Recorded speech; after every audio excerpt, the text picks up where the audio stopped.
Okay, so welcome to small group session number 2 in our fabulous February experiment. Um, I'm starting with a celebration because I am on such a high right now. So I will share with you all what the celebration is. In one of our sessions last week, in a private session, there was someone who was doing a mantra for an entire month for a shift she wanted to experience, in an internal shift, more of a spiritual shift that she wanted to experience in her belief systems and all of that. And during our private session, I said to her, "Do you not realize that that materialized right in our session? Like it just happened, right?" And she, of course, was like, right. And that was a beautiful experience to witness. But after I had that private session, I was in my kitchen and I suddenly realized that I had my own materialization of my vision for this whole February 2025 event. It materialized. So I remember the first video that I did where I was saying to you all, I didn't know who was going to be in the February session, right? And I said, there's some part of that first video where I said something like, "I'm so excited for you all. I know you don't know why I'm excited. You don't know what's in my head, but I know what's in my head, and I am so excited for you." And what was in my head, one of the things that was in my head that has already materialized, in my mind, I was envisioning at least one person. This is what I said to the universe. I said, I just want to experience one person, like not even the whole group. If it's a whole group, great. One person who so viscerally feels either their true nature and their true authentic self, or they so viscerally feel their vibrational reality for something they want to experience. They feel it so viscerally that it moves them to tears, or it moves them in some way emotionally. Like, I want people to feel that. I want people to experience how powerfully they can step into into a reality that has not yet materialized, yet feel it so strongly that it leaves them in awe. That was one of my visions for this February session. And I was standing in my kitchen after having this conversation with one of you, where she realized, like in our private session right then, something materialized.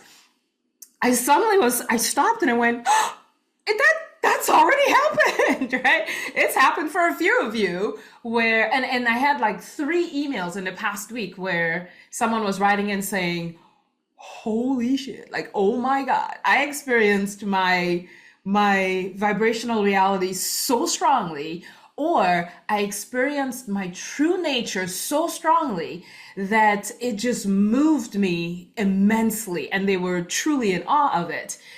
And I started jumping up and down in my kitchen. Y'all, listen, I was so excited. I said out loud, I could die right now. I'm good.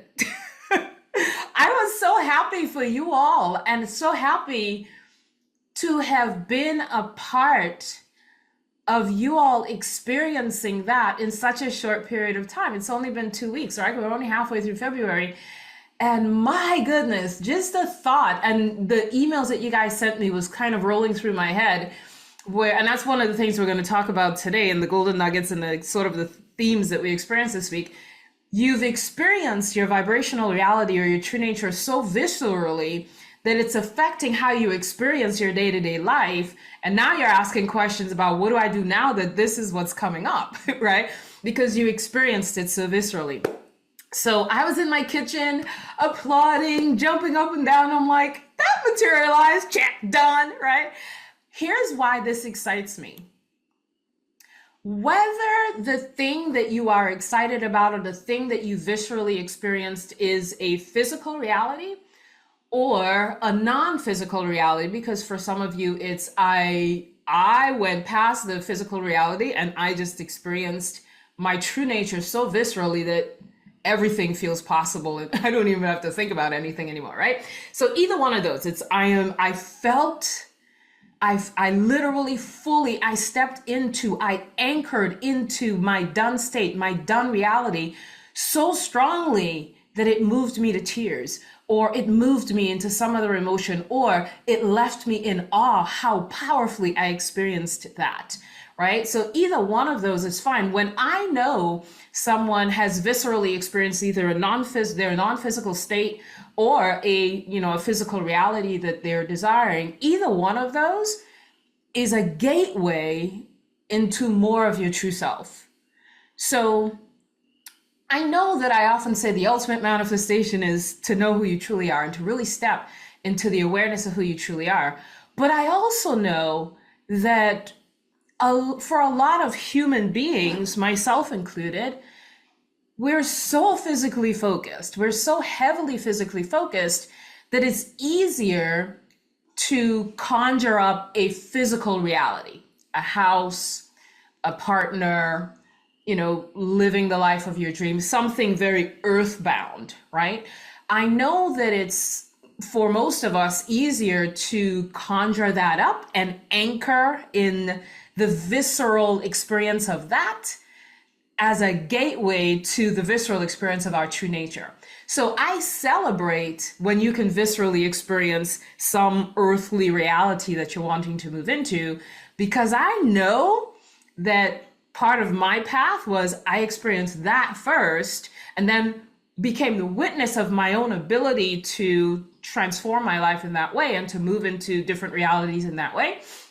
And then that moves me into, well, wait, if I'm that freaking powerful to think something up, put it on repeat, watch it manifest, right? Watch it materialize, then I must not be a body. There's something else going on here, right? And that was my gateway to, well, there's more of me that I want to experience, right? And that's the reason I celebrate both. Even though I still say the ultimate manifestation is the experience of your true nature and literally flowing in the consciousness of who you truly are. I celebrate both because I know the value of both in our physical experience here. So I wanted to start with that celebration first. And I'm going to turn off the chat because I know a couple of you said, I don't want people talking while you're talking. So I'm going to turn off the chat now, and so that I can focus more on what I have to share with you today. So what I'm doing in our opening segment as we move on, by the way, I never know if I'm actually going to have a Sunday session. I know I set aside my Sundays in February to meet with you all, but I don't even know if we're going to have an event next Sunday. And I know that I also said that I feel a sense of wanting to take this group into March as well. I don't know what that's going to look like either. I have no clue. Okay. I just know that I want to be with you all for 2 months if you choose to be with me for 2 months, because some of you might feel complete in a month, which is totally fine. And I will celebrate that too. Right. But I don't know what March is going to look like. But yes, we will continue into March so that we're together in this little experiment for a couple of months. But I don't know what March is going to look like. I don't even know what next week is going to look like. I don't know what I'm going to talk about. I didn't know what I was going to talk about today until I experienced last week. And I was like, okay, so there are a few really golden nuggets and themes that came up that's worth sharing with everyone so that we can all learn together and grow together and, experiment together, right? So what I'm going to share today is sort of a conglomeration, a combination of many different experiences that flowed through this past week, some the week prior to. But what I'm sharing is what I felt like were themes that came up more than once, or experiences that I shared with one or more of you where I felt, this will be good to share with everyone so that we can all take part in what happened here in terms of our growth and expansion and greater awareness. Of course, as you know, in this opening segment, everyone remains anonymous. I'm not going to be pointing you out or anything like that.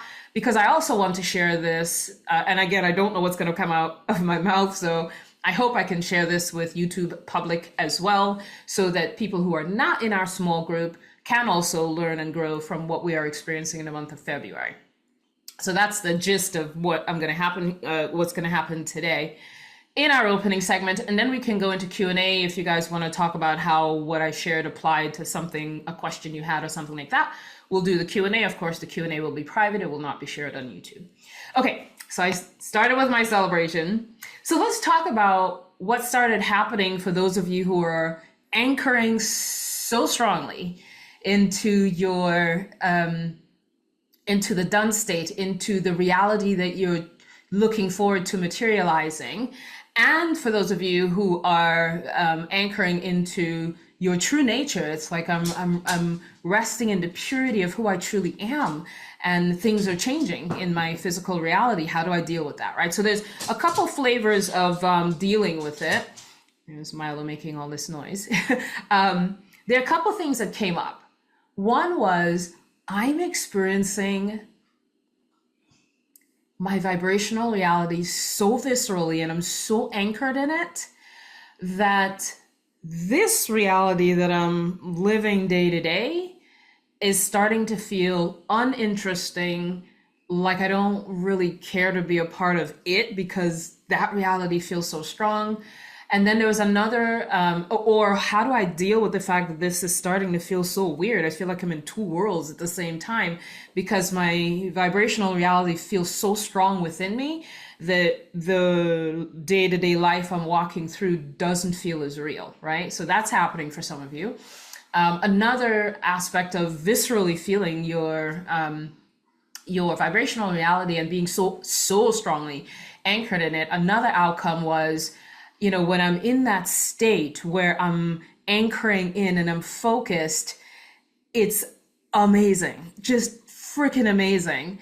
And then I open my eyes and I'm like, yeah, but I want that in this reality now. Like, it wasn't enough for me to just experience it when I closed my eyes and went into that reality. And by the way, when you're anchored into a new reality so strongly, you are actually entering that reality. That's what we're doing. We're not just sitting down imagining. We are literally tuning out of this reality and tuning into that reality when we are feeling that visceralness of it and the deep anchoring of it, right? So let's talk about that. So I went into this, moment of visualization where I anchored so strongly into that done reality. I come out of it and I'm like, yeah, but I want to experience that now. It felt so good, And how do you deal with that? So what I want to share about that, I can't remember exactly how all of these conversations went with each of you, so I may share different things as I'm moving along because I didn't commit it to memory. One of the things that I want to share about that is the act of sitting in deep visualization where you become so emotionally involved with your new story is just a tuning up station, right? It's kind of like, and I think I shared this with the person who asked, it's very much like taking your car for a tune-up where they do an oil change, they change your filters, they do all that stuff, and then you plop back into your car and you're like, ooh, it feels a lot more, it's for some reason, it just feels smoother to drive my car now, right? That sitting down and visualizing is just a tuning up. It's not where you continue to experience it. In fact, that tuning up, when you are used to it, because some of you have never experienced your new story so viscerally. So when you experience your new story that viscerally, it will begin to seep into your day-to-day lives, right? But initially, when it's a new experience, doesn't always, it can feel like I went into that reality and then I came out and I'm back in this reality. But the more that is put on repeat and the more viscerally and anchored you become in that new story, it'll start to seep into your day. such that sometimes you don't even need to sit down and visualize. It's just part of how you're living your life. And that's pretty much what happened to me. At a certain point in my life, sitting down and visualizing no longer resonated, because the minute I had a desire, the minute I had something that I'm looking forward to materializing, I would just be anchored in. I would just be like in that vibration, in the visceral nature of it, where it's already, I'm either excited about it or I'm at complete peace because I feel like it's completely done. And so I did not any longer have to go into visualization. The minute a desire came up, I was anchored, because it got to the point where I knew I can create pretty much anything because I know who I am. And anchored in the knowing of who I am, the thought of something that I want to experience didn't feel like something I had to set aside time to sit down. And now if that calls me, if a technique calls to me, I will do that. But typically in my day-to-day life, a desire arises in my heart and I've reprogrammed so much that I automatically go into it's done. I automatically see it as done, and I know my role is to simply experience it as done, right? Now, different situations, different things. Sometimes I do need to, if I'm too engaged in the mire of what's going on, I may need to pull out and just get quiet for 30 seconds or so. But it's not like I set aside time to visualize anymore. So for those of you who may experience that disconnection between I'm in it, I'm experiencing it, and then I open my eyes and now I'm back into the real world, right? There's actually no real world, but you may experience that. Just know that happens in the beginning, but the more you put that visceral experience on repeat, the more it just happens. And I have told this story many times, is what I experienced while that was sort of blossoming in my life. I had put something on repeat, and especially if you make it past tense, like it already happened, like you're experiencing the story like it already happened in the past. What began to happen is I would be doing my dishes and all of a sudden the memory would come up, right? Which is why I did that video called The Memory. The memory of this thing already had happened would come up, or I would be sweeping my floors and then the memory would come up, and I'd be throwing, clothes in the laundry and the memory would come up, and it would just, what I call, waft in and out of my experience, where I didn't have to set aside time. I didn't have to, try to think about something. It just sort of, it was becoming more and more a part of my normal vibration, right? So it didn't feel like a something that I had to set aside. It didn't feel like a different reality. It literally felt like it was already done, and I am just remembering it throughout the day. It's kind of like if you have an amazing time with friends the night before, and then the next day you're at work or you're doing something and you're remembering the joke somebody told or something, and you start smiling, you start laughing. That's kind of how I experienced it. So once it became embedded within my now vibration, when I became anchored in that new story, it was just a part of my day-to-day experience.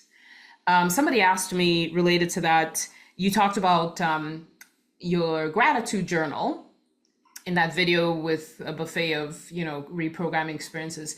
And how come you don't do it anymore? Same thing happened. I kept a gratitude journal for, I think, about 2 years, I want to say 2.5, somewhere between 2 and 3 years. A big binder, and I just kept adding. And then gratitude became me. Like, there is never a day where I don't feel some deep sense of gratitude just for what I'm experiencing, what's happening in my life. So gratitude is how I live my life. And it just like a new reality would waft in and out. There are days when I'm like in the middle of cooking and I just stop and go, oh, I'm so grateful for what's happening in my life right now, right? And it just sort of happens on a day-to-day basis. There's not a single day where I don't feel some sense of gratitude. So I just wanted to share that that's one of the things that would happen. So the visualization is not where you experience it. It's just where you tune up And when you tune up and tune in, you're becoming more and more a part of that frequency. That frequency is becoming who you are. And the more you do it, the less you'll, for most, well, I would say for myself, I don't know if it's for most people, but at some point, you're not really going to need that set aside time anymore. I would imagine if you do and it feels like fun, great. But sometimes you won't feel like setting aside time. It just feels like you're enjoying the frequency on a day-to-day basis, and it doesn't have to be something you set aside time for. The visualization is your tune-up station. It's not the only place where you experience it. You bring that vibration and that frequency into your day-to-day life gradually, and you don't even have to try. It's going to start to become how you experience life day to day anyway, which was one of the other questions. I also wanted to add a reminder that the purpose of process is not to make anything happen. It's already done. So the purpose of process and technique is just to tune you up so that your frequency matches what's already done, which causes it to materialize. So it's important to check in with yourself. Am I trying to make something happen here? Am I coming from the place that it's not already done, which is why I'm setting aside this time to visualize? Or am I coming from a true understanding that it's already done and all I'm doing is changing me so that I can match the frequency of what's already done? Because if you're coming from the space of, I'm doing this because I don't have it yet, right? Because if you are on an amazing trip with your significant other and then you come out and you're feeling like, oh, I don't have them yet. I really want to feel that. That felt great to be with my significant other on this trip around the world. And now I come out and I want them here, right? If that's happening, then you're in the space of, I don't have it yet. So it's beneficial to be aware of the state that you're in when you're out of the sit down visualization or the set aside time visualization. Remind yourself that it is already done. And I think another thing that I shared is that you cannot be in the done state and also be in the I want this to be true now. I need this to be true now. If it's already done, then you can't still want it. If you go to a restaurant and you're like, I can't wait for this delicious meal, and then the delicious meal is in front of you, you're not saying, I can't wait for this delicious meal. It's like, you're eating it, right? You're enjoying it, right? So similarly, you can't need and be in the done state at the same time. Those two are opposites. They're in conflict with each other. So when you come out, you have to still, when you come out of the visualization, right? Like if you set aside time and you're out of that, you have to come out of that knowing, standing firmly in the sure-footedness that it's already done. It's already done. He or she is already here, right? The house is already here. The whatever it is already here. It's here. It's right. The buffet of possibilities is right here. Like in the field of possibilities, it's like you opened your eyes, but it's still right here. That reality is still right here, right now. It didn't go anywhere, right? So it's beneficial to shift your perception around that, such that you're always in the belief that it is already done, it is already here, it is already done, it's already here. And what I shared was, if you're truly walking in that done state where it's already here and it's already done, what will happen when you think about it, right? So there was someone who, when I think about the significant other that I enjoyed while I was in that visceral experience, and now I'm out of it, when I think of them, when I think of them, I feel like I want them here now.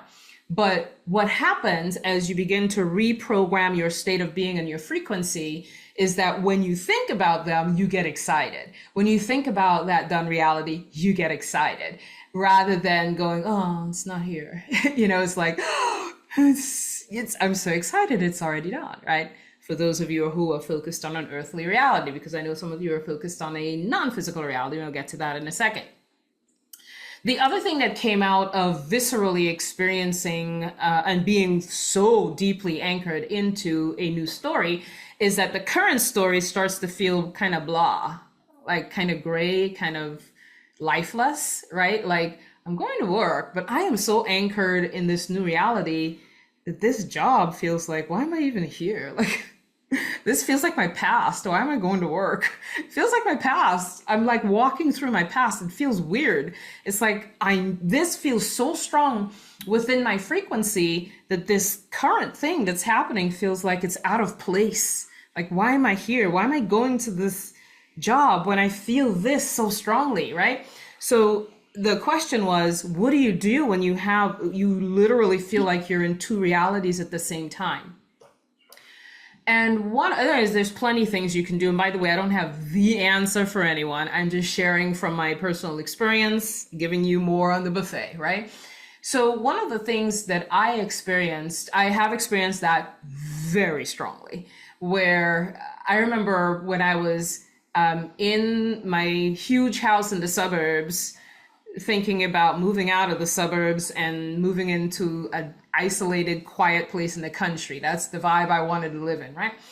I remember feeling like my house was like it was like, why am I in this house? I mean, I'm supposed to be in the country. What's going on here? And it feels kind of weird when you feel like you're in both realities at the same time.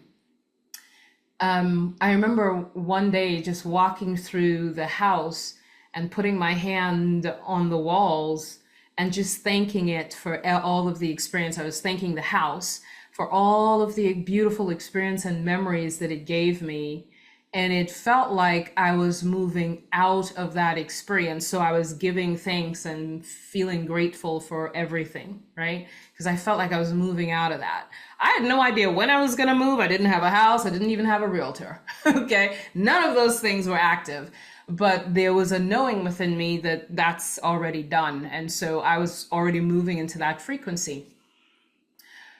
So one of the things that I would encourage you to fully embrace is that we are multidimensional beings. Not only are you in that new story reality and this old story that's playing out, you're also in another reality that you're unaware of. You're outside of your body and doing something when you're sleeping at night. We're like in all kinds of realities at the same time.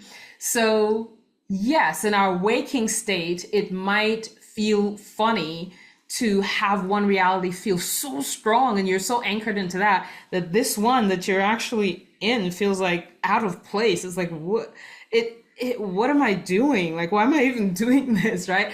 Because it feels so past tense, so, blah, so not active in your vibration that it feels kind of weird. But when you come into the place where you're like, oh, I'm a multidimensional being, I guess I'm experiencing two realities at the same time, you normalize it and you make it like, this is how we are. We are multidimensional beings, and sometimes we can experience two realities at the same time and be aware of both realities at the same time.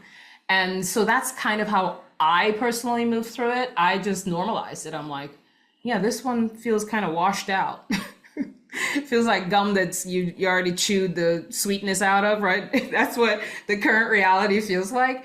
And the new reality that I feel fully anchored in feels so strong that the current one feels like, why am I even here? Like, maybe I shouldn't be here, But don't make any rash decisions around that. Fully embrace that you are a multidimensional being and you can indeed be in two realities at the same time. That's like normal for a multidimensional being. And once you normalize it, it doesn't feel as weird anymore. It just feels like, oh, I guess I'm dancing between two realities. I'm just excited that I'm anchored in a new one and that one's becoming bigger and this one is making its way out, and that's fine, So when you make it normal, you're not like, because a couple of you are like, oh, this just feels really strange. But I celebrate the fact that you're so anchored into your new story and your new reality that it's changing your frequency so strongly that the old frequency feels like the old frequency, right? The old experience feels literally like the old experience, even though you're experiencing it now, I also wanted to address another theme that came up. I call it butt-filled dreams, right? Like some of you had new realities that felt very visceral to you, yet it's kind of like you're watering it down with resistance. Here's an example. I really want to experience financial abundance, but I don't want to do it like everybody else is doing it, where they want to run a business and all that stuff. I don't want to do any of that. I really want to have a house in the country where I'm growing food, but I really don't want to be the one that grows the food. That's work. I don't want to do that.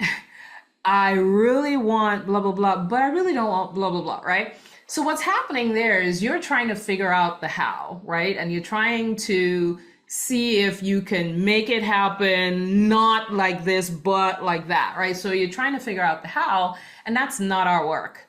If you want a house in the country and, fresh food growing in a garden, that could happen in so many different ways. It could be your neighbor has a garden and shares it with you. It could be like there's a community garden that's right near your house that everybody comes together and plants food and harvests food. There's so many different ways in which that can happen. But the mind tries to create the how so that you can be comfortable trusting that can actually happen, right? And what I would invite you to do is to completely let go of the how. Our work is to simply experience that reality fully. That's our only work, is to experience that reality fully. And there's nothing else that's required. How that happens is up to the universe. We know what we want. And if we, you can daydream, there's food outside, there's a garden, and I have no idea how the food got there, who planted it. I don't know, but I know I got to experience it, right? You don't have to figure out how all of that happens. You just be with what is. So check in with yourself in terms of the articulation of your new story to see if any buts are coming up. I want all of this, but what I don't want is, right? So if any of those buts are coming up, what you're doing is watering down the story with the buts. You're introducing resistance, and it's not as powerful as it could be if you allowed yourself to fully experience it without any of this resistance and without any of the buts. So check in with your new story and see, are there any buts that are coming up around that? And if there are, then work through it. And for those of you who have, one-on-ones scheduled, we can talk about that if you feel like there's buts coming up, because any buts that are coming up is a form of resistance. And if you're in resistance, then it can't materialize because you're holding back, right? So I wanted to add that to our golden nuggets for today. Another one that came up was really interesting. And I wanted to give you sort of an open view on that, because I have my own experience and there are many other experiences. As with anything, I don't have the answer. I have a perspective and I share a perspective. You can decide if it resonates for you or not. One of the things that came up was I need to figure out, and this came up for a few of you, I'm trying to figure out what caused the contrast that I'm experiencing right now so that I can make sure it doesn't happen again in future, right? And there are a few things that I want to say about that. I have my own perspective, but I know that there are other perspectives out there that work beautifully for people. So I want to share a very balanced view of that. So I'm with Abraham Hicks, which Abraham Hicks, if you ever hear them say, your inner being is never looking back. I'm also with Eckhart Tolle that says, stay in the now, right, in the present moment. So for me, if contrast is playing out, I am not interested in how it came to be unless that's very evident, right? With the contrast came the awareness of how it came to be. When I broke a bone, instantly I knew the story that was running that created that reality. That was very clear to me. I had no doubt Like the minute it happened, I knew exactly what was going on. So for me, it's if I'm in the midst of contrast, I am not typically searching for what caused it because I trust that the greater intelligence within me can make that readily apparent in the present moment. If it's not readily apparent in the present moment, I turn my attention to what can I learn from this? And I start mining for gold right in the present moment. It's happening now. I'm going to be mining for gold. I want to see what's here for me. How can I use it? And I move forward. So for me, I'm a present moment kind of woman and I move forward. If the contrast is blossoming, I go, what can I learn from this? Is there anything that's readily apparent to me right now that may have contributed to this that I can learn from? Sometimes I just get still and I know, oh, right. It's very, very clear when you get still. And we talked about this last week. Stillness is so powerful. We don't necessarily need to go backwards. So a couple of you came in with, how do I figure out what's causing this, right? And do you need to figure out what's causing it? Nope. Can you figure out what's causing it? Yes. For me, this is my experience, and then I'll share the opposite view in a second. So from my experience, if I'm looking back to figure out what's happening, now I'm pulling my focus into history, where like not only am I pulling my focus and my energy into history, I'm also trying to figure out what I did wrong, right? Or what bad experience I had in the past that's contributing to this. When I'm trying to figure out what bad experience happened in the past that created this, where's my focus? On the bad experience that happened in the past. That is not exhilarating for me. That is not making me feel good. So I choose to stand in the present moment, harvest what's here for me. Sometimes I get still, sometimes I just know, but sometimes I get still and I go to the greater intelligence within me to give me clarity on what I need to see here. Let me see what I didn't see before, what's happening, right? But I'm doing all of that in the richness of the present moment and I move forward. So I may stand in the present moment, get quiet, harvest what's here, move on, right? However, I know that there are spiritual teachers that teach going backwards. Let's go back into your inner child. Let's go see what happened when you were 6, when you were 3, what happened when you were 5, that may have contributed to why you're feeling what you're feeling and what you're creating and all of that stuff, right? And I have seen that be remarkably powerful for other people. For me, the minute a spiritual teacher says, well, what happened with your mom and your dad? I'm like, dude, I'm 60. Like, I'm not 60 yet. I'm 60 this year. But I'm like, I'm turning 60. Can we fix this from my 60-year-old self, please? Like, I've grown up. We do not need to go back to 6-year-old Allison to figure out how to move forward here, right? So that does not work for me. And I've seen it be amazingly powerful for other people. The reason I share that balanced perspective is to empower you to choose what's right for you. So just because it doesn't resonate for me to go backwards doesn't mean it's not going to be helpful for somebody else to go backwards, right? Because I've seen other people experience amazing things by going backwards and harvesting historical artifacts and all that stuff. For me, that feels like work. If I'm going back to dig and harvest and figure it out, it feels like work. It feels like my focus is on everything that went bad when I was 6. It's like, that doesn't make me exhilarated, excited. It doesn't feel like fun. It doesn't feel like movement forward, So it doesn't resonate for me. So because there's this balance here, what I know to be true is that you'll be guided to the path of least resistance for you. So no one has the answer to, do I need to go back and figure it out? for you. You've got to get still. And I've been saying this over and over, especially in private sessions, just reminding you that you have the power. Like, you can harvest your own answers.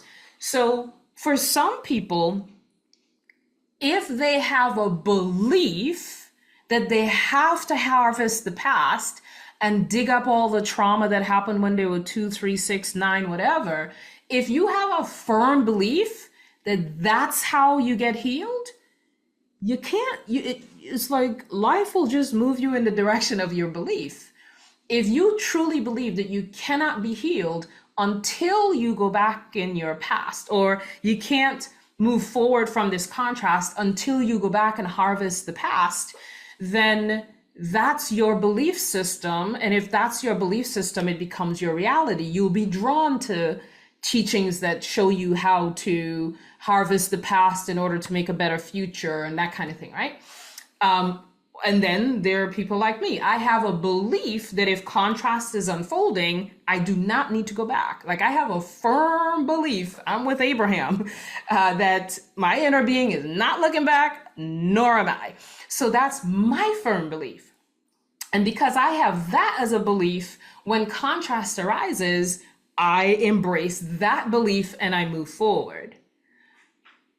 So which one do you choose? It depends on where you are and what guidance is coming from within you.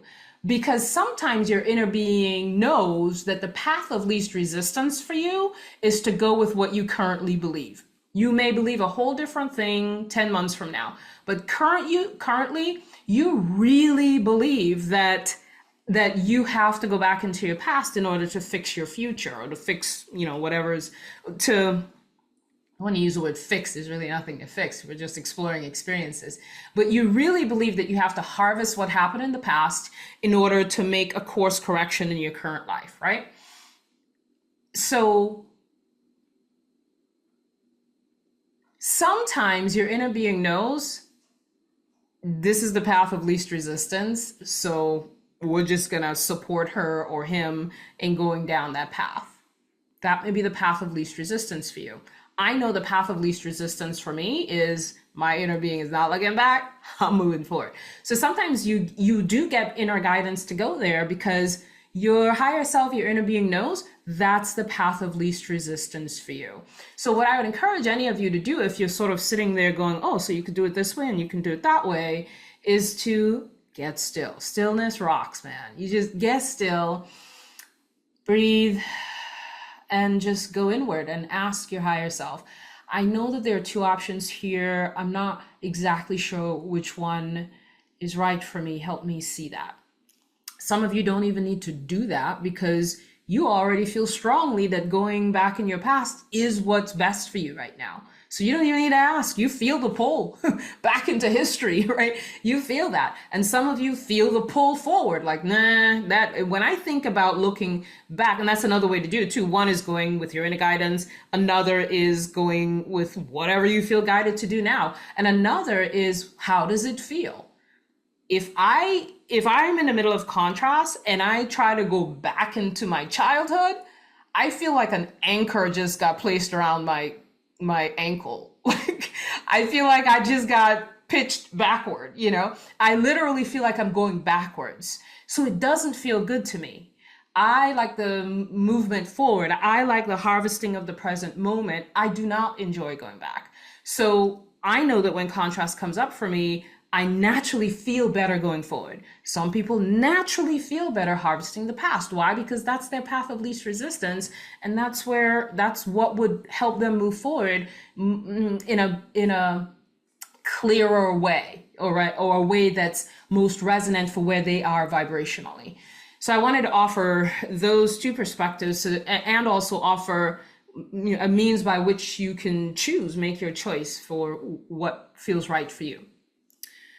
Another theme that came up was how strongly your perception is affecting your reality.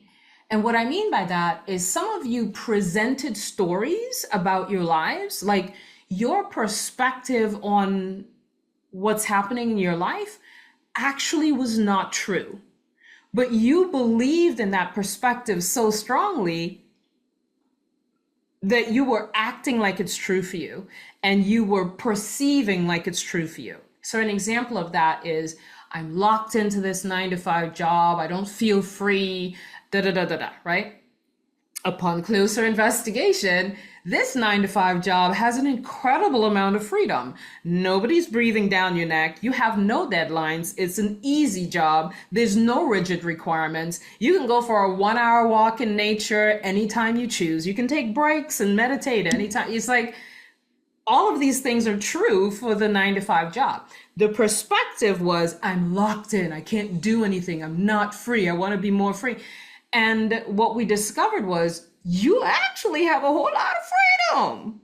Like, if you would only shift your perspective to seeing what's actually true, your vibration would shift. You would move into a state of gratitude, which would cause more of what's true to come toward you. So what's true is, I actually have a lot of freedom in this job. I should be grateful for that. And when you apply gratitude to the freedom you already have, then more freedom comes your way as a match to your gratitude for the freedom you already have. Some of you have work from home jobs. Nobody's calling you. Nobody's talking to you. No coworkers around you driving you crazy. There's so much freedom in that. Yet the focus is, I don't want to work. I want to be free. I want to not have a job. Start with being grateful for what you do have, right? But your perception was strangling your freedom to move forward because your perception was so constricted. Like, you created a perception in your mind that was so tight and so constricted that you could not experience freedom in the present moment. And the minute we sat down and talked about what was going on in your life, it was like, oh, yeah, you're right. I actually do have a lot of freedom. And there was like this breath of fresh air that got ushered in, and you're like, oh, okay, I saw like some of your bodies just completely shifted from this tight, I need to figure things out, to, oh, yeah, you're right. And even the movement of your body shifted, your voice changed, and it was very clear that you shifted into a new frequency because you moved from a state of constriction to a state of freedom around what was actually happening. I saw that with money too. There's some of you who had these perceptions of yourself with regard to money that was keeping you constricted. An example is, I can never hold on to money. Every time I get money, I spend it all. What was actually true was, when I have money, I freely spend it, and somehow I just make more. That's what was actually true. Yet the constricted perception is, I'm a bad person. I should budget more. I should keep more. Now, we do have this societal expectation that money has to be saved for a rainy day, right?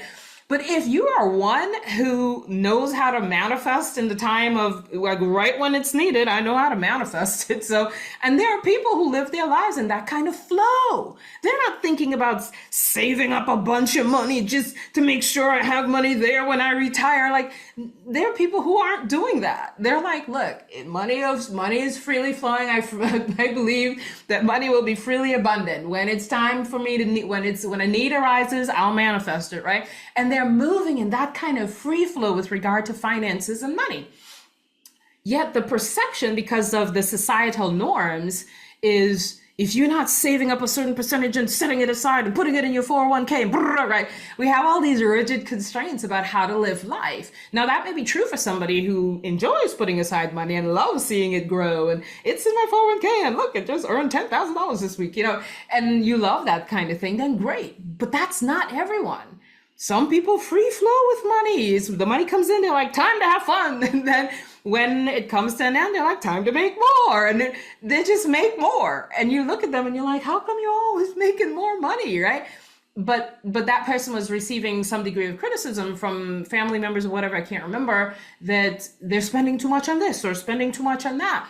Well, now you're borrowing someone else's perception of limitation and lack, because you're spending freely, right? You're spending freely because you know your power, and you know that you can create more when you got done spending that, right? So the perception that the person had was borrowed from how other people see them, when what was really taking place is, oh, so you spend freely and then you make more. That's your story. I spend freely and I make more. Not I spend too much and I can never hold on to money, you know? And so that constricted perspective disallowed the freedom to be grateful for what was actually happening. There was another money story that came up this week too. Let me just see here. Oh, so there was this perspective of, I really need to make more money. I really need to make more money. I need to be more financially abundant. I need to be more financially abundant, right? So that was the constricted perspective. I don't have it yet. I have to, right? And when we examined the story, not only is money flowing consistently, all the bills are paid. There's a little extra to put in savings that the person wanted to put into savings, because some people like putting stuff into savings. Not everyone does, right? So the person was gladly putting some away and investing some of it. And like there was no bills going unpaid. And suddenly within that session, they were like, now that I think about it, everything is paid. Like there's never a month when the bills go unpaid, right? And that constricted perspective of I'm not abundant, I need to get abundance, was disallowing the freedom to express and experience a tremendous amount of gratitude for what was actually happening. So what I want to say about that is re-examine your perception of yourself, because sometimes the perception that we have of ourselves is borrowed from what a family member thinks of us, of how society has set up expectations around money or expectations around relationships or that kind of thing, right? So re-examine your perception of yourself and aspects of your life to see if maybe you can free things up, right? And I'd be happy to chat with you one-on-one if something's coming up in that area as well. Okay. Because when you shift your perception, your reality shifts, right? So if you have a constricted perception and then you release that, now you're free. And you're free to be grateful, and you're free to create more of the freedom that you've allowed yourself to experience, and the gratitude that you've allowed yourself to experience. Okay. Another thing that came up was around the theme of safety, and I'll give an example of that. So one example came up in the form of, I really do want to be financially abundant, but I feel like if I become wealthy, I'll be the first person in my family to experience wealth, and then everybody's going to be after me for money, and now I'm just going to be exhausted with people, and then I'll feel bad if they don't know that, right? So there's all this fear that it's not safe for me to create a large amount of money, or it's not safe for me to experience a tremendous amount of abundance. And I get what the person's talking about. A few years ago, I did a live stream openly talking about my own story and sharing that the desire to be philanthropic, it was a very strong desire for me. When I shared my own personal financial story, I did not like the outcome of that. I did not like what happened. I did not like the emails, email requests I started getting around that, because I shared with people that I wanted to be philanthropic, and I'm ready to, be in that way. And I didn't like the outcome of that. And my first response was I regretted being that open about what's going on for me, but it taught me how to say no in a million ways. I got very comfortable saying no because I was really, really clear on what I am supposed to be doing. So when requests came in that were different than what I know I was supposed to be doing philanthropically, it just felt like noise. It didn't feel like anything that I felt guided to do. So it was actually quite easy to say no. So I get what the person is saying in terms of something like that might happen, and then you're gonna have to deal with the outcome of that, right? The thing about what happened for me was that I didn't not feel safe. What happened was definitely unexpected. Um, and it was unexpected. It sort of threw me for a little bit. But very quickly, I was like, I know what I'm here to do. I know what my philanthropic focus is supposed to be. That was really clear for me. So I felt safe in that. I felt like I know who I am and what I'm here to do. So if chatter is happening around other things, that has nothing to do with me. Someone requesting something that they feel passionate about, or someone requesting that I give to some place that they feel passionate about, really doesn't have anything to do with me. They're just expressing what's true for them. And I felt completely at ease in who I know I am and what I'm here to do in the world. The thing about not feeling safe, and then there was another theme of safety that came up around relationships. Like, I need to set a boundary with my mother because this is going on. And the person was asking me for advice on how to set a boundary. And I don't believe in boundaries. And people have disagreed with me very strongly on that, which is totally fine. Everybody is where they are, right? For me, if you have to set a boundary with another human being, it means I don't feel safe with you. And because I don't feel safe with you, I'm going to let you know that you can't do this with me, you can't do that with me, you can't do that with me, right? Or, whatever it is, right? Whenever we feel like we're not feeling safe and we have to set up boundaries, we're essentially saying to the universe, I'm not safe. So because I'm not safe, I'm going to put up these walls around my life, AKA boundaries, so that no one can hurt me or offend me or do me something in any way, shape, or form, right? You are where you are. If you do not feel safe, then you better erect your boundaries, right? Again, if you have a personal belief that says I'm not safe unless I erect a boundary, then you better erect the boundary, because that's where you are vibrationally.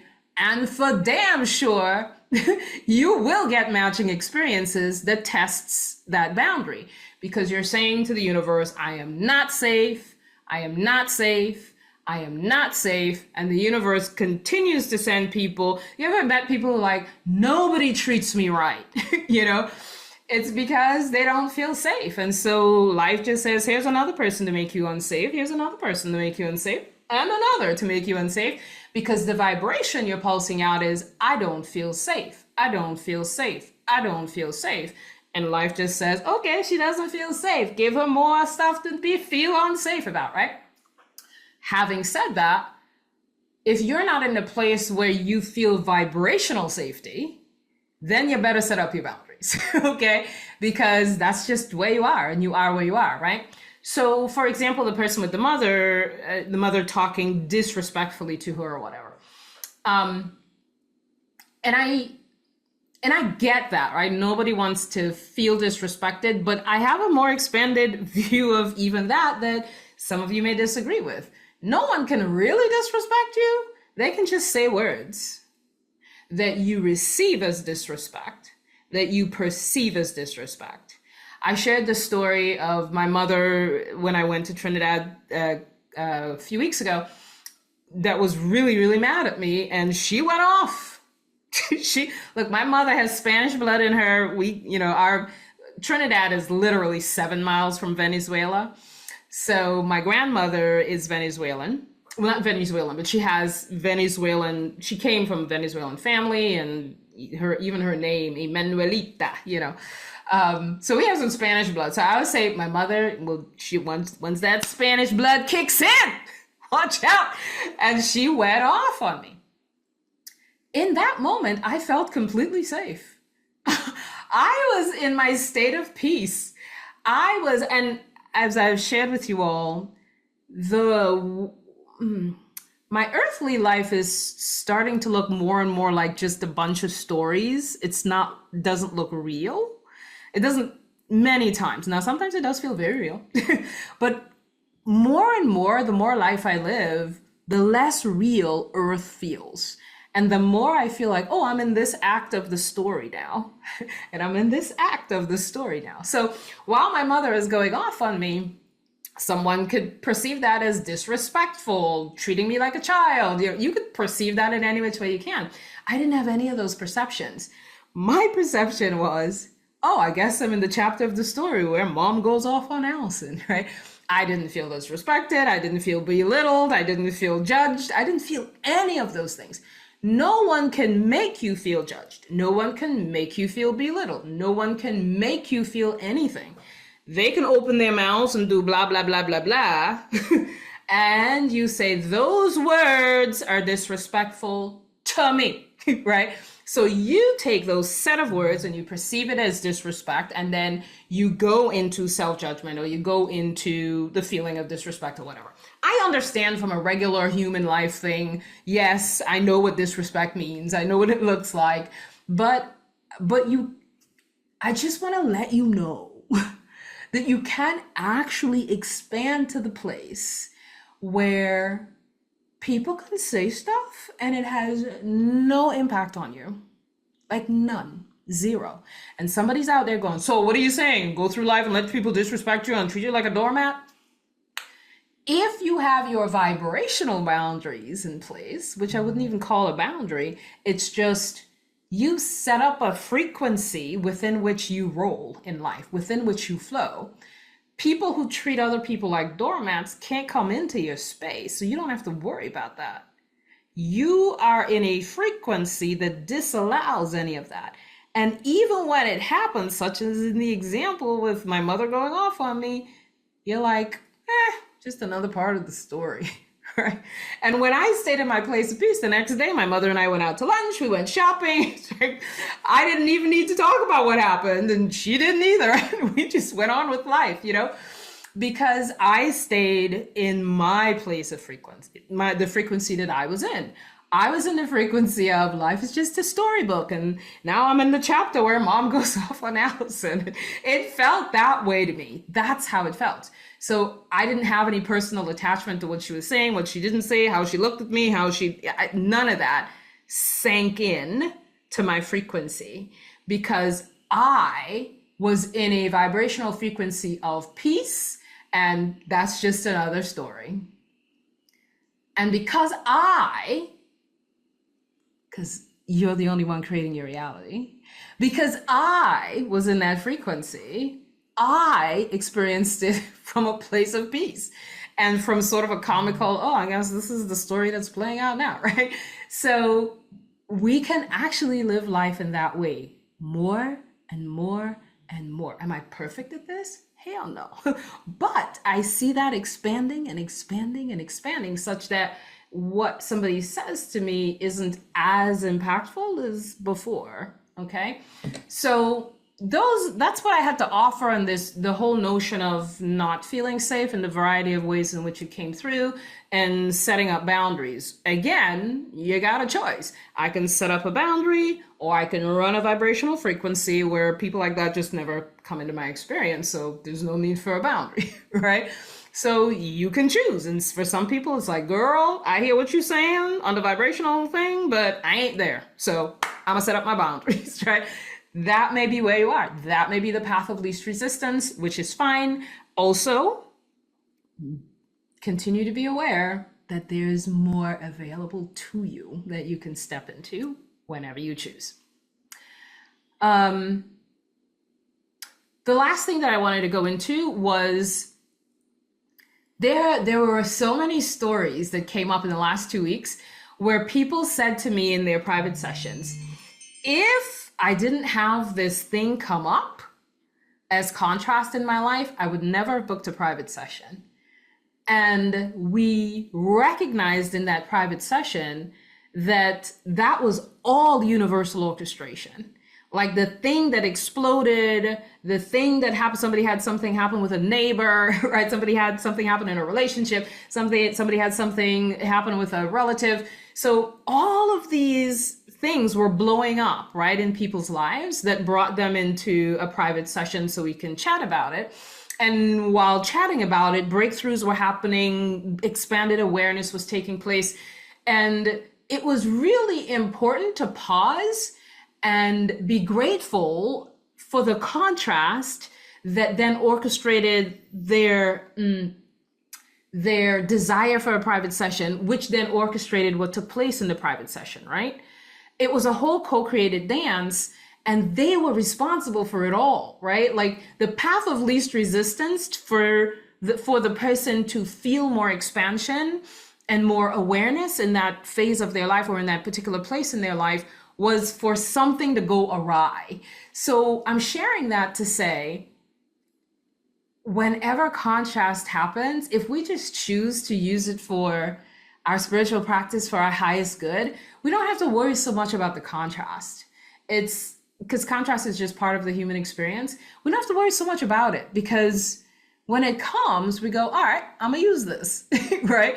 And once you make this decision ahead of time that I'm a person, when contrast comes up, I just use it for more expansion and greater good. Then we're not so worried. We're not so put off by it. We're not so like, why is this happening to me? This is just crazy. It's like, oh, I guess this is where we are now, and I can use this for my higher good as well, right? And sometimes we are allowed, we're always allowed, but sometimes we are creating, we think we're screwing up, or we made a poor decision or something blew up or whatever. We think something went wrong when the thing that went wrong needed to go awry so that we could be moved into doing this, which then brings us into having, right, exactly what we wanted. But we don't see it until we're looking back and we go, oh, look, that happened. It's the breadcrumb trail that we're observing. It's like, if this didn't happen, I wouldn't have done this. And if that, and because I did this expanded and this got clearer and that happened, right?